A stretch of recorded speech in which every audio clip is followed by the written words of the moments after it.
বাংলাদেশের রাজনীতিতে আসল দ্বন্দ্ব বা ঝগড়াটা কিন্তু আওয়ামী লীগ বনাম বিএনপি না, জামাত বনাম বিএনপি না, আওয়ামী লীগ বনাম এনসিপি না, ধর্ম বনাম সেকুলারিজম না, কোনোটাই না।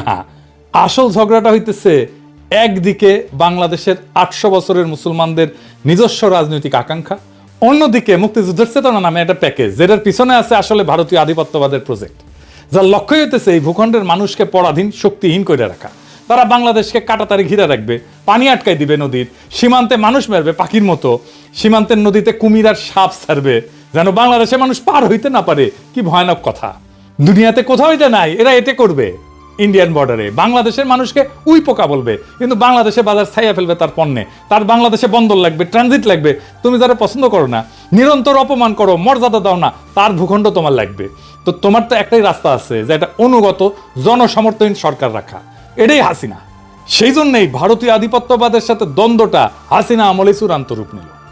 জার্মান আইন তত্ত্ববিদ কার্ল স্মিথ উনি বলছিলেন, রাজনীতির আসল প্রশ্ন একটা, বন্ধুকে আর শত্রুকে। যেই দিন একটা সমাজ এই প্রশ্নটা সঠিক উত্তর দিতে পারে, সেই দিন সে রাজনৈতিকভাবে জন্ম নেয়। বাংলাদেশের এই প্রশ্নের উত্তর 15 বছর ধরে স্পষ্ট হয়েছে। আওয়ামী লীগ ছিল এই প্রজেক্টের পলিটিক্যাল ভেহিকল, ভারতের পলিটিক্যাল এজেন্ট। 2024-এর জুলাই আগস্টে দ্বন্দ্ব নিয়ে লড়াই হইল। হাসিনা পলাইল ঠিকই, কিন্তু দ্বন্দ্ব মিটে নাই, কারণ ছাতাটা তো সরে নাই। বিএনপি এসে সেই একই ছাতা মাথায় ধরিছে, মানে যেই কারণে 1400 মানুষ জীবন দিছে সেটার মীমাংসা এখনো বাকি।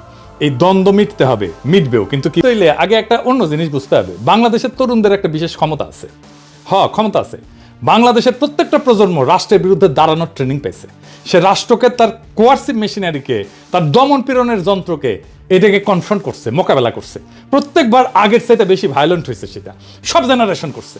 সিকোয়েন্সটা দেখেন। প্রথম ট্রেনিং 1972 ভাষা আন্দোলন, 144 যারা ব্যাঙ্গে রাষ্ট্রের গুলির সামনে দাঁড়াইলো ছাত্ররা, সালাম, রফিক, জব্বার, বরকত গুলি খাইলো, কিন্তু পিছায় নাই। এই অভিজ্ঞতা গেছে পরের প্রজন্মে।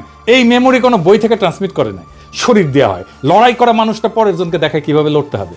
ফরাসি আলজেরিয়ান চিন্তাবিদ ফানো নাম আসল উচ্চারণটা, উনি বলছিলেন, পরাধীন জাতিগোষ্ঠী লড়াইয়ের ভিতর দিয়ে নিজেকে চিনতে শেখে। প্রত্যেকটা মৃত্যু পরের প্রজন্মের পাঠ্য বই হয়ে ওঠে। আমেরিকান সমাজবিজ্ঞানী চার্লস টিলি উনি বলছিলেন একটু অন্যভাবে একই কথা। উনি বলছিলেন যে আন্দোলনের একটা রেপার্টোয়া থাকে, রেপার্টোয়া তৈরি হয়।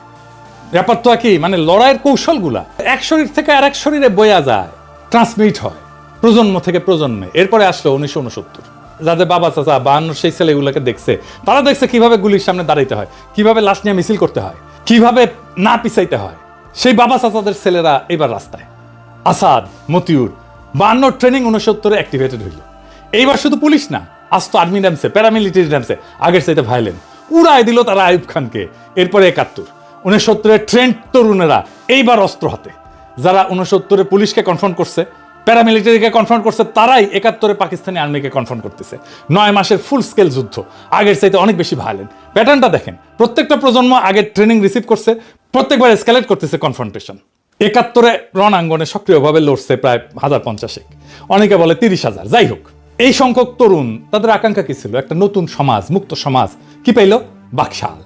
জার্মান চিন্তাবিদ হ্যানা আরেন্ট উনি বলছিলেন যে প্রত্যেকটা বিপ্লবে একটা মুহূর্ত থাকে যখন মানুষ সত্যিকারের স্বাধীনতার স্বাদ পায়, কিন্তু সেই স্বাদটা প্রায় হারায় যায়। আর সেই হারানো জিনিসটা পরের প্রজন্ম খুঁজতে থাকে।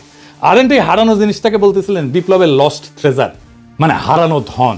71 সেই প্রজন্মের তরুণের কাছে সেরকম একটা হারানো ধন। সে যখনই আইডেন্টিফাই করছে যে কে তার হারানো ধন কাইরে নিছে, তারাই খাইয়া দিছে সেই তরুণ। ওদের আকাঙ্ক্ষা মেটে নাই, কিন্তু তাদের হাতে তো ট্রেনিংটা ছিল। তারা চুপ থাকে না। জাসদ কেন হইল? 15 আগস্ট 75 কেন হইল? 7 নভেম্বর কেন হইল? জেল হত্যা, জিয়া হত্যা, প্রত্যেকটা ঘটনায় কারা ছিল? রণাঙ্গনের মুক্তিযোদ্ধা, যাদের লড়াইয়ের ট্রেনিং সবচেয়ে সাত। তারাই আবার লড়াই শুরু করছে একজন আরেকজনের বিরুদ্ধে, কারণ তাদের আকাঙ্ক্ষা মেটে নাই। জার্মান চিন্তাবিদ ভাল্টার বেনিয়ামিন উনি বলছিলেন, প্রত্যেকটা প্রজন্ম পূর্ববর্তী প্রজন্মের অসমাপ্ত দাবি বহন করে। সেই দাবি যতদিন না মটে ততদিন সে বারবার ফিরে ফিরে আসে। এটা মনে রেখেন, আমরা পরে আবার এখানে আসবো। এরপরে আসলো 90, আমাদের জেনারেশন রাজপথে লড়াই করলো। সে হিরোইক লড়াই, 24-এর মতো না, কিন্তু একটা হিরোইক লড়াই করছে আমাদের জেনারেশন। নূর হোসেনের জীবন দেওয়া, কি কাব্যিক জীবন দেওয়া। বুকে পিঠে লিখলো, গণতন্ত্র মুক্তি পাক, স্বৈরাচার নিপাত যাক। এরপরে আমাদের ট্রেনিং হলো 2013-তে। 28 ফেব্রুয়ারি 2013 মৌলানা সাইদির ফাঁসির রায়ের পরে সারা দেশ রাস্তায় নামলো, সারা দুনিয়াতে নামছিল। শুধু ইসলামপন্থী তরুণেরা না, সারা দেশের সমস্ত মানুষ নামছিল। বাঁশখালী, চাঁপাইনবাবগঞ্জ, বগুড়া, লক্ষ্মীপুর, তারপর 5 মে শাপলা চত্বর, হেফাজত। এটা নতুন প্রজন্মের প্রথম বড় ট্রেনিং। সংগঠিত ইসলামিক যুবশক্তি প্রথমবার রাষ্ট্রীয় ভায়োলেন্স ফেস করলো। 2018 সালে নিরাপদ সড়কের আন্দোলন, স্কুল কলেজের কিশোরেরা রাস্তায়, ছাত্রলীগের হেলমেট বাহিনী, এই বাচ্চারা শিখলো একটা নতুন জিনিস, সোশ্যাল মিডিয়াকে কিভাবে ব্যবহার করতে হয়। তারা শিখলো ছাত্রলীগ কিরকম জাউরা হইতে পারে, কেমন বর্বর হইতে পারে।